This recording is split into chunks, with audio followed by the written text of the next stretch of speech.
Guys, welcome back to my new vlog. Har Har Mahadev, જય Shri Krishna, good morning. તો આજે પણ હું મારા મામાના ઘરે જ છું અને અહીંયા જો તમે જોઈ શકો છો યજ્ઞ રમે છે અને મારો ભાઈ એને અત્યારે અહીંયા રમાડે છે યજ્ઞ.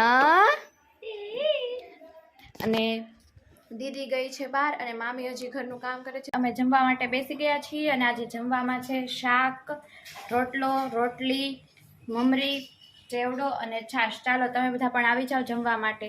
અત્યારે મારા મમ્મી પણ મારા મામાના ઘરે આવી ગયા છે અને અહીંયા જો યજ્ઞને રમાડવા પણ બેસી ગઈ છે. યુગુ અને મમ્મી બે યજ્ઞને રમાડે છે. યજ્ઞ જો યજ્ઞ અહીંયા રમે છે. યજ્ઞ યજ્ઞ હું કરતોય?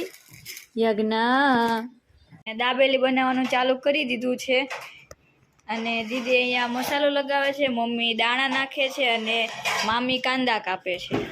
મોટા મામી અહીંયા દાબેલી તળવાનું ચાલુ કરી દીધું છે. અહીંયા બધા જમવા માટે બેસી ગયા છે. દીદી, યુગુ અને ભાઈ આ ત્રણેય જમે છે અને અહીંયા નાના મામી યજ્ઞને રમાડે છે અને મોટા મમ્મી અહીંયા દાબેલી તળે છે અને મારા મમ્મી અહીંયા દાબેલી ભરવાનું શરૂ કરી દીધું છે.